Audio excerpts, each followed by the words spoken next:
Hi hello friends, ನೀವು ನೋಡ್ತಿದ್ದೀರಾ ಸ್ವಾಮಿ ಕನ್ನಡಿಗ YouTube channel. ಇವತ್ತು ಮಸಾಲೆ ಹುರಿದು ಯಾವ ಥರ ತಲೆಕಾಲು ಸಾಂಬಾರು ಮಾಡೋದು ಅಂತ ನೋಡೋಣ ಬನ್ನಿ. ತುಂಬ ಚೆನ್ನಾಗಿರ್ತದೆ, ತುಂಬ ಟೇಸ್ಟಿಯಾಗಿರ್ತದೆ. ಮಸಾಲೆ ಹುರಿದ್ರೆ ಸಾಕು, ಯಾವುದೇ ಥರ ಪುಡಿ ಗಿಡಿ ಯಾವುದೇ ಥರ ಏನೂ ಹಾಕ್ಬೇಕಾಗಿಲ್ಲ. ನೋಡ್ಕೊಂಬರೋಣ ಬನ್ನಿ, ತುಂಬ ಚೆನ್ನಾಗಿರ್ತದೆ. ಮನೇಲಿ ಒಂದ್ಸಲ ಟ್ರೈ ಮಾಡಿ, ನಿಮ್ಮ ಫ್ರೆಂಡ್ಸ್ ಆ್ಯಂಡ್ ಫ್ಯಾಮಿಲಿಗೆ ಶೇರ್ ಮಾಡಿ. ನೋಡಿ, ತಲೆ ಕಾಲು ತಗೊಳ್ಳಿ, ತುಂಬ ಟೇಸ್ಟಿಯಾಗಿರ್ತದೆ. ಬರೀ ತಲೆ ತಗೊಂಡ್ರು ಟೇಸ್ಟ್ ಇರಲ್ಲ, ಬರೀ ಕಾಲು ತಗೊಂಡ್ರು ಟೇಸ್ಟ್ ಇರಲ್ಲ. ಎರಡು ಮಿಕ್ಸ್ ಇದ್ದರೆ ತುಂಬ ಚೆನ್ನಾಗಿರ್ತದೆ. ಹಾಗೆ ಮಸಾಲೆ ಹುರ್ಕೊಳ್ಳೋಕ್ಕೆ ಸ್ವಲ್ಪ ಆಯಿಲ್ ಹಾಕ್ಕೊಳ್ಳಿ. ಆಯಿಲ್ ಹಾಕ್ಕೊಂಡು ಸ್ವಲ್ಪ ಕಡಲೆಕಾಳು ಹಾಕ್ಕೊಳ್ಳಿ. ಹಾಗೆ ಒಂದು ಚಕ್ಕೆ ಹಾಕ್ಕೊಳ್ಳಿ, ಒಂದು 3 ಪೀಸಷ್ಟು. ಹಾಗೆ ಸ್ವಲ್ಪ ಲವಂಗ ಹಾಕ್ಕೊಳ್ಳಿ,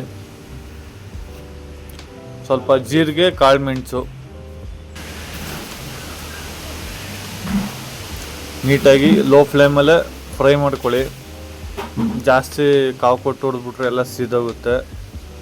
ಲೋ ಫ್ಲೇಮಲ್ಲಿ ಇಟ್ಕೊಳ್ಳಿ. ಹಾಗೆ ಸ್ವಲ್ಪ ಧನಿಯಾ ಹಾಕ್ಕೊಳ್ಳಿ.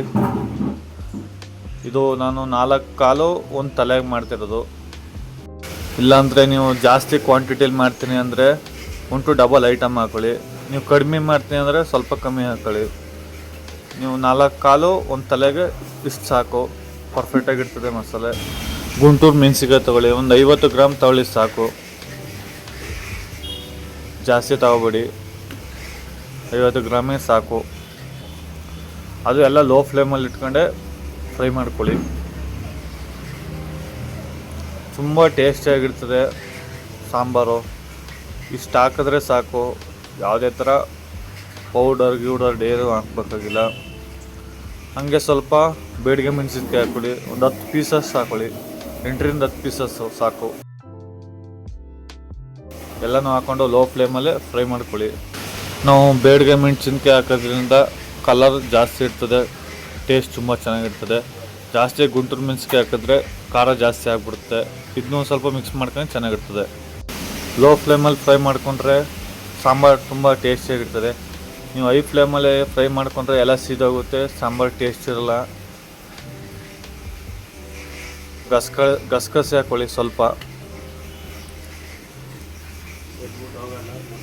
ಹಾಗೆ ಟೊಮೊಟೊ, ಈರುಳ್ಳಿ, ಸಣ್ಣ ಈರುಳ್ಳಿ ಹಾಕೊಂಡ್ರೆ ತುಂಬ ಟೇಸ್ಟ್ ಇರ್ತದೆ ಸಾಂಬಾರು ಈರುಳ್ಳಿನ. ಟೊಮೊಟೊ, ಈರುಳ್ಳಿ ಇದು ಪೇಸ್ಟ್ ಮಾಡೋದ್ರಿಂದ ನೀವು ಯಾವ ಥರ ಕಟ್ ಮಾಡ್ಕೊಂಡ್ರು ಸರಿ.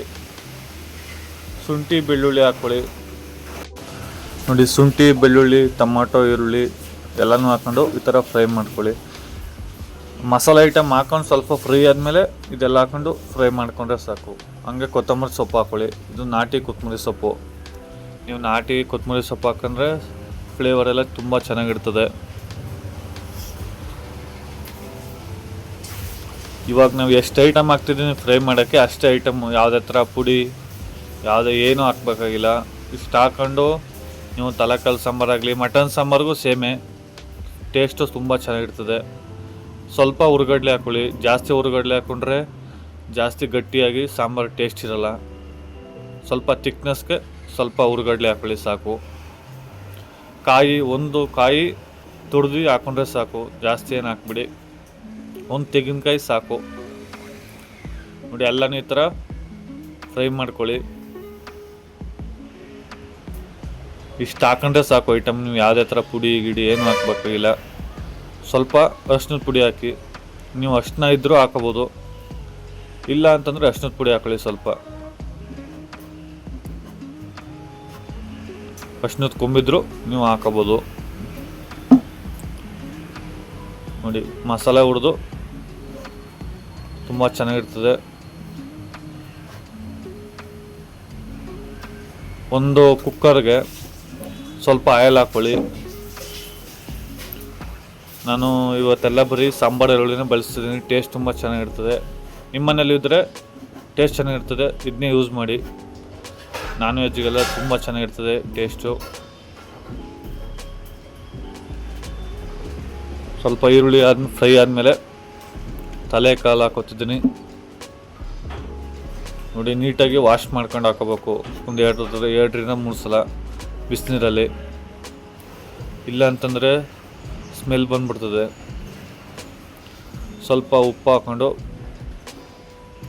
ಫ್ರೀ ಸೋಟಲ್ಲೆಲ್ಲ ತಿರುಗಿಸೋಕ್ಕಾಗಲ್ಲ, ನೀಟಾಗಿ ಕುಲ್ಕಿ ಇದು ಮಾಡಬೇಕು.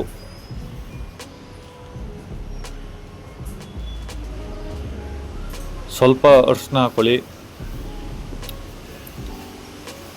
ನೋಡಿ ಈ ಥರ ಚೆಂದಾಗಿ ಫ್ರೈ ಮಾಡಬೇಕು. ನಾವು ಇದು ದಪ್ಪ ದಪ್ಪ ಪೀಸ್ ಇರೋದ್ರಿಂದ ಸಿಗೋಲ್ಲ ಸೋಟ್ಗೆ.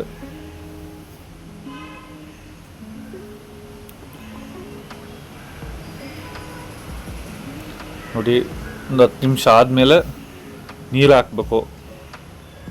ಸ್ವಲ್ಪ ಅದು ಮುಳುಗಷ್ಟು ನೀರು ಹಾಕಂದ್ರೆ ಸಾಕು. ಈ ನೀರು ಹಾಕ್ಕೊಂಡು ಒಂದು 3-4 ವಿಸಿಲ್ ಕೂಗಿಸ್ಕೊಳ್ಳಿ ಸಾಕು.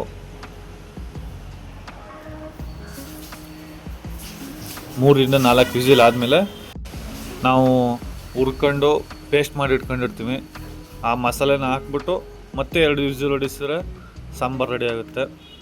ನೋಡಿ ಇದು ಒಂದು 4 ವಿಸಿಲ್ ಆಗೈತೆ, ಒಂದು 3-4 ಸ್ವಲ್ಪ ಬೆಂದೈತೆ ಅಷ್ಟೇ. ಇಷ್ಟು ಬೇಯಿಸ್ಕೊಂಡ್ರೆ ಸಾಕು. ನೀವು ಒಂದೇ ಸಲ ಹಾಕಿದ್ರೂ ಪರವಾಗಿಲ್ಲ, ಅದಕ್ಕಿಂತ ಇದು ಟೇಸ್ಟ್ ತುಂಬ ಚೆನ್ನಾಗಿರ್ತದೆ. ಮಸಾಲೆ ಗಿಸಾಲೆ ಎಲ್ಲ ಒಂದೇ ಸಲ ಹಾಕೋದ್ಕಿಂತ. ನಾವು ಆಗಲೇ ಮಸಾಲೆಲ್ಲ ಹುರಿದು ಪೇಸ್ಟ್ ಮಾಡ್ಕೊಂಡು ಬಂದಿರೋದು ಇದು.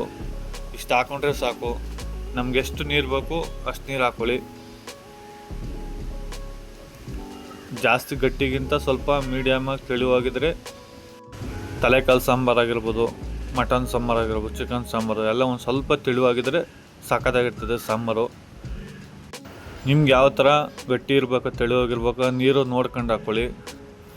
ಈ ನೀರು ಹಾಕ್ಬಿಟ್ಟು ಸ್ವಲ್ಪ ಕೊತ್ತಂಬರಿ ಸೊಪ್ಪು ಹಾಕ್ಬಿಟ್ಟು ಒಂದು 2 ವಿಸಿಲ್ ಹೊಡಿಸ್ಕೊಂಡ್ರೆ ಸಾಕು. ಸಾಂಬಾರು ತುಂಬ ಟೇಸ್ಟಿಯಾಗಿರ್ತದೆ. ನೋಡಿ ಯಾವುದೇ ಥರ ಪೌಡ್ರ್ ಯೂಸ್ ಮಾಡಿಲ್ಲ, ಏನಿಲ್ಲ.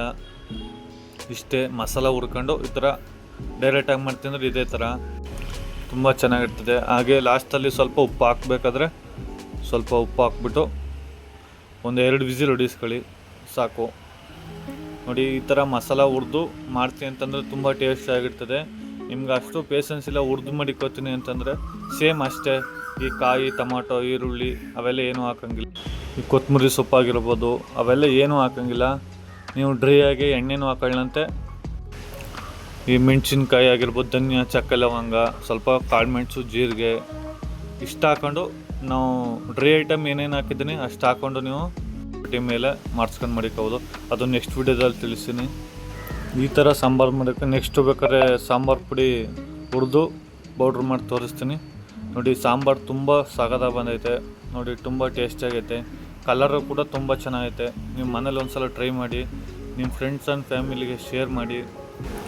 ನೋಡಿ ಈ ಥರ ಪೌಡರ್ ಮಾಡೋದು ಯಾವ ಥರ ಅಂತ ನೆಕ್ಸ್ಟ್ ಒಂದು ವಿಡಿಯೋ ಮಾಡಿ ಹಾಕ್ತೀನಿ.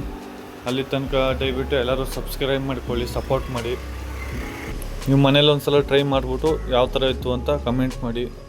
Okay friends, by. Next video ಸಿಗೋಣ. ಅಲ್ಲಿ ತನಕ ಬೇಗ ಸಬ್ಸ್ಕ್ರೈಬ್ ಮಾಡ್ಕೊಳ್ಳಿ, ಸಪೋರ್ಟ್ ಮಾಡಿ.